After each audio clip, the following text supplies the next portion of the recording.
नमस्कार, लोकसभा टीवी में आपका स्वागत है। मैं हूं प्रतिबिंब शर्मा और आप देख रहे हैं संवाद। और संवाद में आज हमारे साथ मौजूद रहेंगे बड़े और छोटे पर्दे के जाने माने कलाकार पुनीत सर। जी हां, बी.आर. चोपड़ा जी की महाभारत के दुर्योधन। पुनीत सर जी, आपका लोकसभा टीवी में बहुत बहुत स्वागत है। हाँ, नमस्कार। एक प्रोडक्ट के लिए, एक सीरियल के लिए आप दो बार आपकी प्रशंसा हो रही है, फैन फॉलोइंग दो दो बार मिल रही है। कैसा लग रहा है आपको? बहुत ही बढ़िया, बहुत ही मज़ा आ रहा है। नॉस्टैल्जिक है, हम देख रहे हैं। ऑन एंड ऑफ मैं देखता रहता हूँ। जी जो हमने मेहनत की थी, आज ईश्वर ने देखिए कि 32 वर्ष हो चुके हैं। वी स्टार्टेड इन 1988 और जी। ये 2020 है। आज भी जो लोग हैं उसे भुला नहीं पाए हैं। सो ये अद्वितीय है, अतुलनीय है। समय है लॉकडाउन का।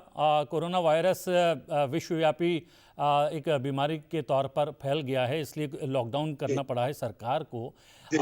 और इस अवसर पर जो है, एक तरीके से कह सकते हैं कि महाभारत सीरियल लोगों का मार्ग प्रशस्त कर रहा है, मार्गदर्शन कर रहा है। क्या आपको लगता है कि ये भारतीय संस्कृति की एक ताकत है कि न केवल एक सीरियल के माध्यम से भारतीय संस्कृति विश्वव्यापी तौर पर भी कोरोना वायरस के इस माहौल में पूरे विश्व का मार्ग प्रशस्त कर रही है?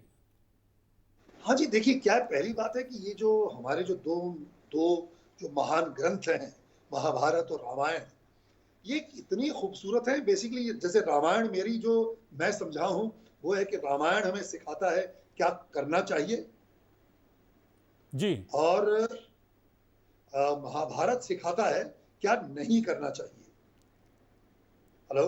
लेकिन हेलो? मैंने देखा कि आप हमेशा वो मेरी सॉरी, एक वो मुझे वो फ़िल्म नहीं आ रही। जी, नहीं कोई वीडियो आ फिल्म रहा है नहीं आपके पास? आएगी, ऑडियो आएगी, फिल्म की कोई बात नहीं है। लेकिन मैं अच्छा, देखता हूं कि एक कलाकार के तौर पर आप हमेशा उस पक्ष में खड़े रहते हैं कि क्या नहीं करना चाहिए। और मुझे जो जानकारी है, आपको पहले हाँ जी। भीम का रोल ऑफर किया गया था, लेकिन आपने कहा मुझे तो दुर्योधन करना है। देखिए क्या है कि वो मैंने दुर्योधन पुनीत इस्सर जो है वो प्रत्यक्ष में मैंने जो भी प्रत्यक्ष में मैंने एक पात्र किया, जी। मैं दुर्योधन बना, बट परोक्ष में तो पुनीत इस्सर है ना वो। तो वो तो मैंने एक पात्र निभाया है। और जब दुर्योधन करता हूं तो मेरी पूरी उसमें जो है वो तन मन धन लगा के मुझे पूरा अटूट विश्वास करना पड़ता है कि दुर्योधन बिल्कुल सही था। तो वो मुझे पात्र निभाना पड़ता है। लेकिन I know what is right, what is wrong. और मैं समझता हूं कि रामायण हमें सिखाता है क्या करना चाहिए। एक आदर्श पिता, आदर्श भाई, आदर्श पति, आदर्श बेटा। एक और रावण आदर्श विलन है। वो जो देखिए वो त्रेता युग में उस समय क्या था कि जो लोग थे वे प्रिंसिपल्स के बहुत ही पक्के थे। प्रिंसिपल्स बहुत जरूरी थे और रूल्स एंड रेगुलेशन भी बहुत जरूरी थे। लेकिन जैसे फिर आपका द्वापर युग आया और जो जी महाभारत का काल आया, जी उसमें भगवान श्री कृष्ण ने कहा कि प्रिंसिपल्स बहुत ही आवश्यक हैं। रूल्स एंड रेगुलेशन भले आप तोड़ दें वो चलेगा, लेकिन प्रिंसिपल्स इंसान के सही होने चाहिए। और जो दुर्योधन था उसका था कि भाई वो सिर्फ उसने केवल रूल्स एंड रेगुलेशंस को ही फॉलो किया, प्रिंसिपल्स को जाने गया, तभी तो उसकी हार हुई।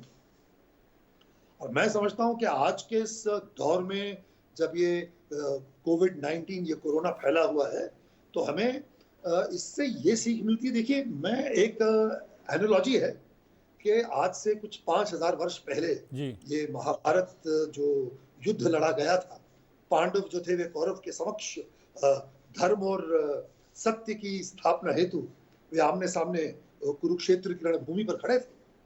और भगवान श्री कृष्ण के नेतृत्व में वो महायुद्ध 18 दिन लड़ा गया था और अंततः जीत सत्य और धर्म की हुई थी। बट पांडव वो युद्ध इसलिए जीते थे क्योंकि उन्होंने भगवान श्री कृष्ण की हर आज्ञा का पालन किया था। और दोस्तों वो कलयुग था। आज वो द्वापर युग था, आज कलयुग है। जी वो 18 दिन का युद्ध था और हमारा ये युद्ध पता नहीं 2 महीने का है कि 3 महीने का है। तो और आज फिर जो हम जो हैं एक महासंग्राम से गुजर रहे हैं, जीवन और मृत्यु के महासंग्राम से। और इस युद्ध के जो नीति निर्णायक हैं वो हमारे माननीय प्रधानमंत्री हैं, हमारी सरकार है। और हमें उनकी हर आज्ञा का, हर आदेश का सख्ती से पालन करना चाहिए। अब मेरे को तो ये समझ में नहीं आता कि सख्ती इतनी छोटी चीज है, लोगों को आपत्ति क्या है? अरे भाई, केवल अपने घरों में रहना है, सोशल डिस्टेंसिंग का पालन करना है, isolation which is very important. तो मैं अपने श्रोताओं से, दर्शकों से ये कहना चाहूंगा कि भाई, हमें आज के इस युग के शत्रु कौरव अर्थात कोरोना को परास्त करना है। हमें आज के इस दुर्धर्ष दुर्योधन कोरोना को शिकस्त देनी है। हमें मिलकर इससे लड़ना है। हमें कोरोना से डरना नहीं है, हमें उससे लड़ना है, अपने घरों के अंदर रहना है और हमें इस दुर्धर्ष दुर्योधन कोरोना पर विजय प्राप्त करनी है। तो हाईटेक ईरा के जो दर्शक हैं, जो नई फैन फॉलोइंग है आपकी, जो दूरदर्शन पर नए सिरे से महाभारत प्रसारित होने के बाद बन गई है, तो उनसे क्या सोशल मीडिया के माध्यम से आपकी बातचीत हो पा रही है? कैसे प्रश्न आपसे पूछे जाते हैं? हाँ जी, बड़े फोन कॉल आते हैं, बहुत सारे फोन कॉल्स आते हैं। फिर लोग कहते गूगल डीओ पर भी लोग बात करना चाहते हैं, स्काइप पर लोग बात करना चाहते हैं, वीडियो कॉल्स कर रहे हैं। लोग पूछना चाहते हैं कि सर आपने उस समय कैसे किया था, उस समय कैसे बॉडी बनाई थी। आज से 32 वर्ष पहले जब कोई हमारे जमाने में उस तरह के जिम्स नहीं थे, और भाई ये जो आजकल जो लोग, आजकल की यंगर जनरेशन जो भाई वो लेते हैं, भाई स्टेरॉइड्स ले रहे हैं और कुछ कर रहे हैं पकड़ के, ये प्रोटीन शेक्स पी रहे हैं, वो ग्रोथ हार्मोन्स ले रहे हैं। हमने तो भैया मेहनत मुशक्कत करके दंड बैठक पेल की वो बॉडी बनाई थी, और वो आप बॉडी उस वक्त के जमाने की आप बॉडी देखिए। हम तो आज भी मैं एक्सरसाइज करता हूँ। आज का जो लॉकडाउन का समय है, मैंने अपने छोटे से गैराज को एक जिम बनाया हुआ है और मैं वहां पे कम से कम 4-1 घंटे व्यायाम करता हूँ। अपने आप को घर में बैठ के प्राणायाम करता हूँ, हम सूर्य नमस्कार करते हैं। तो मैं आई एम वेरी हैप्पी। तो उसका लॉकडाउन का पूरा जो देखिए, जब ये आपत्ति जो है ये सब पर आई है, हमें मिलकर इसे अपने आप को, ऐसी चीजें हैं देखिए, अगर आप देखिए, खूबसूरत बात हमारी इस लॉकडाउन की ये है कि जिंदगी में मैंने अपने घर में कभी भी 3 मील्स इकट्ठे कभी अपने परिवार के साथ नहीं खाए थे। या आप रात को डिनर पे मिलते हैं, या कभी संडे के एक आध दिन मिल गए। अब ऐसा है कि मैं 3 मील्स अपने परिवार सहित बैठकर हम खा रहे हैं। तो बॉन्डिंग का जो परिवार के साथ जो एक समय, घर के कामों को हमने बांट दिया है। मेरी पत्नी, मेरे जो पुत्र हैं, हम घर का काम करते हैं, बाहर के कोई लोग नहीं आ रहे, ना कोई बाहर जा रहा है।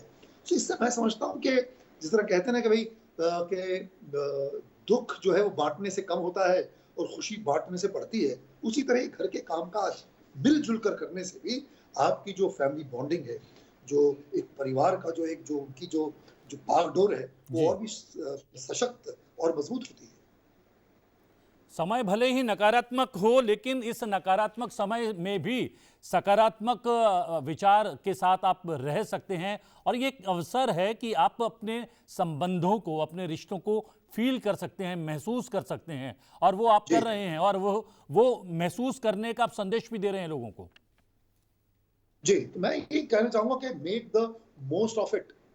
आज ये जो संकट की, आपदा की घड़ी हम सबके सामने आई है, इससे डरना थोड़ा ही है, इससे लड़ना है। और लड़ने का मतलब ये है कि आप घर में रहिए, बस आइसोलेशन, सोशल डिस्टेंसिंग। और मैं तो नतमस्तक हूं हमारे कोविड वॉरियर्स के लिए। उनको सलाम है मेरा कि इस आपदा की घड़ी में वे अपने जीवन को संकट में डालकर हमारी सेवा के लिए वे बेचारे रोड पर काम कर रहे हैं, घंटों पर घंटे। पुलिस वाले, ये डॉक्टर्स, ये नर्सेज, ये जो छोटे घर में जो जरूरत की चीजें जो बेच रहे हैं, ये भाजी वाला, सब्जी वाला, मैं कहता हूँ यहाँ तक कि दूध वाला, हमारी जो बिल्डिंग में जो आपके सामने जो आते हैं बेचारे, ये जो जमादार, ये जो काम कर रहे हैं, ये हमारे, कहते हैं ना कि ये हमारे देश के सर्वप्रथम नागरिक हैं। मैं समझता हूँ ये नागरिक हैं, और इनको जो है हमें सलाम करना चाहिए और इनकी सराहना करनी चाहिए, न कि इन्हें पत्थर मारना चाहिए, न कि इन्हें दुत्कारना चाहिए। मतलब कभी दिल दहल जाता है जब मैं इस तरह की चीजें देखता हूँ। हमने देखा कि जब पहली बार दूरदर्शन पर महाभारत सीरियल आया था, तो एक वातावरण बन गया था, एक माहौल ऐसा बन गया था कि लोग उसी भाषा में पिताश्री, माताश्री, प्रणाम, उस तरीके की भाषा में ही बात करना उन्होंने शुरू कर दिया था। अब नई जनरेशन गैजेट वाली और जो है सोशल मीडिया और हाईटेक जनरेशन भी आज वही सब कुछ कर रही है। तो क्या हमारे महाकाव्यों में और हमारे महाकाव्यों के आधार पर बने हमारे सीरियल्स और धारावाहिकों में इतनी ताकत है, क्षमता है कि इस नकारात्मक समय में भी न केवल भारत बल्कि पूरे विश्व का मार्ग प्रशस्त कर सकती है? अवश्य कर सकती है जी, जी अवश्य कर सकती है। मैंने, आपको पता होना चाहिए, मैंने एक हिंदी नाटक बनाया है, Mahabharata Mahabharata an epic tale. ये जो महाभारत मैंने बनाया है, इस नाटक को मैंने लिखा है, इसका निर्देशन किया है और इसमें मैं दुर्योधन का पात्र निभाता हूँ। जी ये जो पूरी महाभारत है, मैंने दुर्योधन और कर्ण के दृष्टिकोण से अभिव्यक्त की है और काव्यात्मक पद्य फॉर्म में से मैंने लिखा है। जी उसका मैं मंचन करता हूँ ऑल ओवर इंडिया। 50 उसका ऑलरेडी गोल्डन जुबली शोज हो चुके हैं। और सबसे बड़ी बात यह है कि हमें ये जो है डेफिनेटली, क्योंकि हमें हमारे जो, और जब भी देखिए महाभारत में आपको पता है कि कई लोगों ने महाभारत बनाई है, धारावाहिक के तौर पर, जी फिल्म के माध्यम में बनी। फिर काव्यात्मक लोगों ने, रश्मि रथी दिनकर जी का लिखा हुआ कमाल है। द्रौपदी पर किसी ने लिखा है, किसी ने मृत्युंजय शिवाजी राव सावंत ने लिखा है।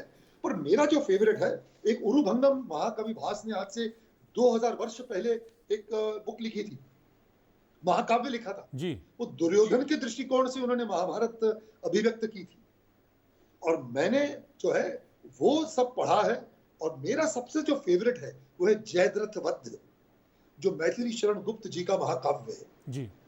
वो तो मुझे कंठस्थ याद था, वो मैंने किया है। तो ये सब चीजें जो है हमारा मार्गदर्शन समय समय पर करती आई है और आज भी ये जो लोग महाभारत देख रहे हैं उन्हें पता चलेगा कि महाभारत देखने के बाद हमें क्या नहीं करना चाहिए। जी, और हम देख रहे हैं, मैंने विश्वव्यापी इसलिए कहा मार्गदर्शन के लिए, भारतीय संस्कृति का द्योतक है महाभारत और रामायण, और पूरा विश्व आज एक बार फिर से कोरोना वायरस की वजह से ही चाहे शायद, लेकिन वो प्रणाम और नमस्कार की महत्ता जो है समझना उन्होंने शुरू कर दिया है, यज्ञ हवन करना शुरू कर दिया है। तो कहीं ना कहीं जी, हम अपनी संस्कृति, हमारी जो धरोहर है, हम उसे फॉलो करें, इससे बेहतर बात और क्या हो सकती है। देखिए ये हमारी जो संस्कृति है, आप देखिए दैट टाइम हमारी जो धरती जो थी, मतलब जो सिविलाइजेशन थी वो एट इट्स पीक थी, एट इट्स जेनिथ थी। मतलब ऐसे आविष्कार उस समय किए गए थे। आज अगर आप देखें, आज से अगर मैं आपसे शायद 100 वर्ष पहले बात करता तो मैं कहता यार, मैं बताता कि महाभारत में धृतराष्ट्र ने बैठ के संजय ने पूरा आंखों देखा हाल विवरण, जो वर्णन था महाभारत का, उन्होंने दिखा दिया था। तो लोग कहेंगे यार आज से 100 साल पहले ये अंग्रेज कहते थे नहीं ये तो हो ही नहीं सकता, ये तो झूठ है सब, ये तो काल्पनिक है। आज जब लाइव टेलीविजन आ गया, स्काइप पर हम आपस में बात कर रहे हैं, ये कैसे हो रहा है? हो रहा है। तो आप सोचिए उस वक्त हमारी जो साइंस टेक्नोलॉजी क्या थी, that was like live telecast. आप कोई वर्ल्ड कप हो रहा, वर्ल्ड कप देख रहे हैं, वो था। अब भीम ने जी कहते हैं कि हाथी को सूंड से पकड़ा, उठा के फेंक दिया और वही हाथी वापस ही नहीं आया, यानी कि वो अंतरिक्ष में गया, वो सैटेलाइट बन गया, वो जो है वो गुरुत्वाकर्षण शक्ति से ऊपर चले गया, ग्रेविटेशनल पुल से। That means they knew about gravitational pull. जो ब्रह्मास्त्र का वर्णन है गीता में, जिसने एटम बम बनाया था अमेरिका में, उस बंदे ने कहा है कि मैंने गीता को फॉलो किया है कि ऐसी आग होगा, ऐसा विध्वंस होगा, अग्नि फूल फैलेगी और गर्मी इतनी होगी। तो आप देखिए एटम बॉम्ब का वर्णन उस हमारे ग्रंथों में है जी। परमाणु विस्फोट क्या कहते हैं, वे वर्षा हो जाएगी, आग लग जाएगी। तो दैट मीन्स उस समय हमारी जो साइंस थी बहुत बहुत आगे थी। अब क्या दुर्योधन ने कहा कि मैं वज्र का बन गया हूं। तो दिस इज लाइक, ये सब चीजें जो थी, ये हमारा उस वक्त हमारी जो सिविलाइजेशन थी वो बहुत ही पराकाष्ठा पर थी। दुर्भाग्यवश वो युद्ध हुआ और सारे योद्धा मारे गए। ये कहते हैं कि सिविलाइजेशन खत्म हुआ। सो ये हमें, ये आजकल अगर आप देखें, मैं तो देखता हूँ फॉरेन के इतने मैं एपिसोड्स देखता हूँ, सीरियल्स देखता हूँ, मैं फिल्में देखता हूँ, मुझे पता चलता है। मैं उनके ये नेटफ्लिक्स पे, इस पे चैनल्स पे मैं देखता हूँ सीरीज। जितने वो सब चीजें हैं हमारे यहाँ से गई हैं। हमारी उस समय हमारी साइंस बहुत ही आगे थी। जी हाँ, अपनी जड़ों से जुड़ना और अपनी जड़ों से महाकाव्यों के ज़रिए और आधुनिक युग में सीरियल और वेब सीरीज़ के ज़रिए लोगों को जो है बताना भी और विश्व से जो है उसका परिचय कराना भी बेहद महत्वपूर्ण है। और आपने 80 के दशक में बी आर चोपड़ा साहब ने आप तमाम कलाकारों को लेकर 80 के दशक में वो करिश्मा करके दिखा दिया कि ये सीरियल न रहकर एक जो है अपने आप में करिश्मा बन गया। और ये करिश्मा दूसरी बार एक बार फिर से लोगों को रोमांचित नहीं कर रहा बल्कि एक जादू सा लोगों को। जी, वो कहते हैं ना कि इतिहास अपने आप को दोहराता है, वो है हिस्ट्री रिपीट्स इटसेल्फ। तो फिर से इतिहास ये फिर से वापस आया है, लोग देख रहे हैं, लोगों को मजा आ रहा है। मैं बस केवल अपने श्रोताओं को कुछ पंक्तियां सुनाना चाहूंगा, अगर आप इजाजत दें। क्या बात है, नेकी और पूछ पूछ बोलते हैं इसको। मुझे जयद्रथ वध की कुछ पंक्तियां हैं जी, मैं अपने श्रोताओं से शेयर करना चाहूंगा। तो मैथिली शरण गुप्त जी का महाकाव्य है, उसकी कुछ पंक्तियां हैं जी, मैं अपने दर्शकों को सुनाना चाहूंगा। वाचक प्रथम सर्वत्र ही जय जानकी जीवन कहो, फिर पूर्वजों के शील की शिक्षा तरंगों में बहो। दुख शोक जब जो आ पड़े सो धैर्य पूर्वक सब सहो, होगी सफलता क्यों नहीं कर्तव्य पथ पर दृढ़ रहो। अधिकार खोकर बैठ रहना ये महादुष्कर्म है, न्यायार्थ अपने बंधु को भी दंड देना धर्म है। इस तत्व पर ही कौरवों का पांडवों से रण हुआ, जो भव्य भारत वर्ष के कल्पांत का कारण हुआ। दुर्वृत्त दुर्योधन न जो शठता सहित हठ ठानता, जो प्रेम पूर्वक पांडवों की मान्यता को मानता, तो डूबता भारत न यूं रण रक्त पारावार में, ले डूबता है एक पापी धाव को मझधार में। क्या बात है, क्या बात है। कलाकार के तौर पर आपका करिश्मा लगातार जो है बरकरार रहेगा। और आपने जिस तरीके से जिन शब्दों में जो है व्यक्त किया उससे जो है मेस्मराइज जो है मैं भी हो गया हूँ, तमाम दर्शक भी हो गए होंगे। लेकिन आपने अभी कहा कि दुर्योधन के दृष्टिकोण से महाभारत उसको लेकर आप प्ले कर रहे हैं और 50 से ज़्यादा उसके शोज हो चुके हैं। तो आप क्या आपके मन में ये नहीं आ रहा है कि उसको एक बार फिर से सीरियल फॉर्म में जो है उसको लाया जाए? जी बनाएंगे, जरूर बनाएंगे। उसमें क्या है कि दुर्योधन का जो उनका दृष्टि के, देखिए ये मेरा अटूट मानना है कि history has been written by victors. इतिहास जो है वो जो विजयी होता है वो इतिहास लिखता है जी। और लेकिन जो हारता है, but the vanquished also has a tale to tell. जो हारता है वो भी तो उसका भी तो पक्ष है। एक खूबसूरत एक अफ्रीकन प्रोवर्ब है कि until the lion has his own historians, the history of the hunt shall always favor the hunter. ये कहावत है। तब मैंने कहा कि क्यों ना दुर्योधन का पक्ष भी रखा जाए। ये नहीं कि हमने दुर्योधन को भी पॉजिटिव कर दिया है, दुर्योधन नेगेटिव कैरेक्टर है हमारे प्ले में। अल्टीमेटली उसकी हार होगी, उसको उसकी शिकस्त होगी, लेकिन उसका पक्ष भी रखना जरूरी था। उसके कर्म की मित्रता का क्यों लड़ाई हुई, क्या हुआ। बहुत ही खूबसूरत प्ले है जो आप देखेंगे। और उसमें हमने उस प्ले में कोई कहीं भी भगवान कृष्ण की गरिमा को कम नहीं किया, अर्जुन की गरिमा को कम नहीं किया। सबके पात्र वैसे हैं, लेकिन दुर्योधन का पक्ष जो है बहुत ही सशक्त रूप से हमने उसे रखा है। क्या बात है। जिस नाटक में, जिस सीरियल में आप किरदार निभाएंगे वो अपने आप में एक सशक्त माध्यम बन जाता है उस चीज़ को प्रसारित करने का और लोगों तक उसका संदेश पहुंचाने का, चाहे वो दुर्योधन का किरदार हो या फिर आपका ये प्ले हो। लेकिन आपने जैसा कहा कि महाभारत 80 के दशक में बनी और इतनी लोकप्रिय हो गई कि लोग जो है उसी रंग में रंग गए और उनकी बोलचाल की भाषा, उनका रहन सहन भी जो है परिवर्तित हो गया। उसके बाद 16-17 बार लोगों ने प्रयास किया है कि अलग अलग चैनल्स पर महाभारत को सीरियल के फॉर्म में फिर से लाने का, लेकिन वो करिश्मा फिर से सामने नहीं आ पाया है। लेकिन अब राजा मौली और आमिर खान जैसे बड़े लोग जो हैं, फिल्मों से जुड़े हुए बड़े नाम भी अब महाभारत को लेकर कुछ बनाने की सोच रहे हैं। अगर ऐसा होता है और आपके सामने अच्छी कोई बात है जी। किरदार करने का ऑप्शन हो, बहुत ही तो कौन सा किरदार अब करना पसंद करेंगे? मैं तो ये दुर्योधन का ही पात्र करना चाहूंगा। कुछ वजह? देखिए क्या है कि ये आपको पता होना चाहिए कि जब भी महाभारत बनी है, बी आर चोपड़ा साहब के धारावाहिक से पहले ये साजिद नडियाडवाला जो प्रोड्यूसर्स हैं, जी। उनके ग्रैंडफादर साहब ने महाभारत एक फिल्म बनाई थी, जी। जिसमें दारा सिंह साहब ने भीम का पात्र किया था। वो फिल्म सुपरहिट थी। तो कहने का मतलब, जब भी आप कोई अच्छी चीज बनाएंगे तो वो अवश्य चलेगी। महाभारत की कथा में it is the best ever written screen play.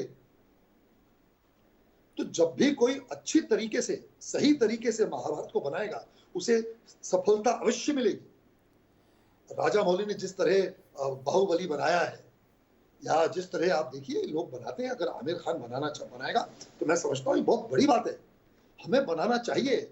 हमें ये तो हमारे पास आंसर है, हॉलीवुड का टक्कर का आंसर है। ऐसी स्क्रिप्ट तो हॉलीवुड में भी नहीं है जी। तो ये तो हम कोशिश बिल्कुल करनी चाहिए।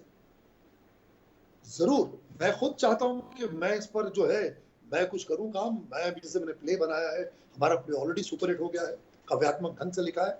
मैं भी एक और नया प्ले बनाने जा रहा हूं, उसका रामायण मैं बनाने जा रहा हूं। अच्छा। और मैं लिख रहा हूं उसे आजकल, वो भी काव्यात्मक फॉर्म से, और जी। भगवान श्री राम के दृष्टिकोण से मैं उसे बनाऊंगा। जी। मैंने एक प्ले किया है रावण की रामायण। तो उसमें मैं रावण का पात्र निभाता हूँ, और रावण के दृष्टिकोण से मैंने रामायण को अभिव्यक्त किया है उसमें। जी। वो तो प्ले करते, बट मैं जो लिख रहा हूँ, जिसका मैं लेखन निर्देशन करूंगा, वो है रामायण, जय श्री राम। मैं राम के दृष्टिकोण से, राम कैसे एक संपूर्ण पुरुष, एक युग पुरुष क्या होना चाहिए, वो मैं राम को ऐसे प्रेजेंट करना चाहता हूँ। उसे मैं लिख रहा हूँ और बहुत बहुत जल्द उसे मैं बनाऊंगा। जी। क्या अभी आपने कहा कि आप रावण की भूमिका भी कर रहे हैं एक प्ले में, तो उसका कोई हाँ संवाद जी, करता आपको हूँ। याद है, इस वक्त शेयर कर पाएंगे अपने दर्शकों से? बहुत कुछ है जी उसमें, मतलब क्या है, वो भी काव्यात्मक फॉर्म से है। जी। मुझे रावण के बहुत क्या वो सीन वो बताना पड़ेगा, क्या सीन था क्या नहीं है। जी। जी। उसके संवाद तो मुझे कमाल के। जी। जी। आपने कहा है ठीक है, जब मैं भी अच्छी अभी से चीज़ बनती है, मेहनत की जाती है, तो वो जी सफल होती है। लेकिन अच्छे काम से, मेहनत से जो है सफल चीज़ें बनाई जा सकती है। लेकिन कहा जाता है कि ऐतिहासिक चीज़ें जो हैं वो कहीं ना कहीं ऊपर वाले के प्रताप से या फिर दैवीय शक्तियों के समर्थन से और उनके आशीर्वाद 100%। से बनती है। देखिए, तो जी। मेरा ये अटूट मानना है कि जो अच्छी चीजें हैं वो बनाई नहीं जाती, वो बन जाती हैं। तो क्या आपको वो लगता है ईश्वर की महाभारत के कृपा साथ भी होती है। ऐसा ही हुआ? हाँ जी, हाँ, अवश्य। क्योंकि आप देखिए, महाभारत जो चोपड़ा साहब ने बनाया, उसकी कास्टिंग देखिए ना, हर पात्र अपने हर कैरेक्टर सही था, हर एक्टर बिल्कुल ही लुक द कैरेक्टर। आपकी राइटिंग देखिए, जो डायलॉग्स जिस तरह लिखे, जो स्क्रीन प्ले था, वो अतुलनीय है, अद्वितीय है। और आप लगातार जो हैं थिएटर भी लगातार कर रहे हैं, और जी रामायण और महाभारत के पात्रों को लेकर ही कर रहे हैं, और कुछ शोज़ जी तो 50 से भी ज़्यादा शोज़ हो चुके हैं। ये लगता है कि आपका अध्ययन भी काफ़ी ज़्यादा है इन सब चीज़ों को लेकर, या फिर आप में आपकी रुचि है पढ़ना और जानना जी, ज़्यादा नहीं, से ज़्यादा? पढ़ना भी नहीं, जो जानना पढ़ना बहुत जरूरी है। मैं पढ़ता भी हूँ, और कहीं पता चलता है कि कहीं ये किताब किसी ने कुछ लिखा है, तो उसको डाउनलोड करते हैं या मंगवा लेते हैं, उसको पढ़ते हैं, ताकि जितनी उसमें हम क्या क्या चीजें डाल सकते हैं, क्यों नहीं, क्या नहीं कर सकते, तो मैं करते रहता हूँ जी। काम तो करना ही है। जी। आप समय समाप्त हो रहा है, हम चाहेंगे कि आप अपने दर्शकों को संदेश दे दें इस लॉकडाउन के अवसर पर। और अगर आपके चाहने वाले आपसे बात करना चाहें, आपको कनेक्ट करना चाहें, अपने उद्गार जो हैं वो आप जो है प्रस्तुत करना चाहें आपके समक्ष, तो किस तरह से आपसे जो है जुड़ सकते हैं, किस तरीके से आपसे बात कर सकते हैं, वो भी साझा कर लें आप। हाँ, सोचिए, बस मैं अपने दर्शकों से ये कहना चाहूंगा कि आइए हम सब मिलकर प्रतिज्ञाबद्ध होकर ये शपथ लें कि हम इस दुर्धर्ष दुर्योधन कोरोना को अवश्य परास्त करेंगे, इस पर विजय प्राप्त करेंगे, और अपने भारत को फिर से इससे कहते हैं ना, कोरोना मुक्त करेंगे। स्टे होम, स्टे सेफ, जय हिंद, जय भारत, जय Bharati. Thank you very much sir, आपने समय निकाला संवाद के लिए और हमसे संवाद किया, हमसे बातचीत की और अपनी बातें जो हैं हमारे कार्यक्रम के माध्यम से दर्शकों तक पहुंची। और हम प्रयास करेंगे कि आपका नाटक जब लॉकडाउन खुलेगा तो उसके शो हम देख अवश्य आके पाएँ, देखिएगा, और अगर हमारे साथ साझा देखिए। करें तो हम उसको अपने टेलीविज़न चैनल पर दिखा भी पाएँ। बहुत इट्स अ बहुत लाइव धन्यवाद, thank you very much sir. Live show. जी मेरे जो हमने दिल्ली में हम बहुत करते हैं, हमारे जो एक फेलिसिटी थिएटर ग्रुप है जिनसे मैं जुड़ा हूँ, मैं उनमें मैं हमारे मिस्टर, तो हमने फेलिसिटी ने थिएटर ने बनाया है, बहुत खूबसूरत नाटक है, आके देखिएगा। हम आपको बुलाएंगे, हम संपर्क में रहेंगे, इसकी पब्लिसिटी खूब होती है। देखिएगा क्या बना, किस लेवल का बना है। जी मतलब थिएटर, जो हिंदी थिएटर में वो हमारा जो प्ले है वो अतुलनीय है, अद्वितीय है, it is second to none. उसका प्रोडक्शन, उसके backdrop, LED screens, costume, set designing, और उसके जो लाइव, मेरे पास लाइव बैकग्राउंड म्यूजिक है मेरा उसके अंदर, लाइव लोग आके परफॉर्म करते हैं। जो टोटल प्रोडक्शन को 100 लोगों की तो मेरी प्रोडक्शन है। जी, आपका आप सैल्यूट है आपके कमिटमेंट को, आपके अपने प्रोफेशन को लेकर आपका जो जज्बा है उसको भी प्रणाम करते हैं और धन्यवाद करते हैं हमसे बातचीत करने के लिए। Thank you very much. जी हाँ, पुनीत इस्सर साहब, नमस्कार। जिन्होंने बी आर चोपड़ा साहब के महाभारत सीरियल में दुर्योधन का ऐतिहासिक किरदार निभाया था, हमारे साथ संवाद में जुड़े हुए थे। उन्होंने बहुत सारी जो है अनछुए पहलुओं को हमारे सामने जो है खोल कर रख दिया। संवाद में आज के लिए इतना ही। संवाद में आपसे फिर भेंट होगी। फिलहाल मुझे आज्ञा दीजिए, लेकिन देखते रहिए लोकसभा टीवी। नमस्कार।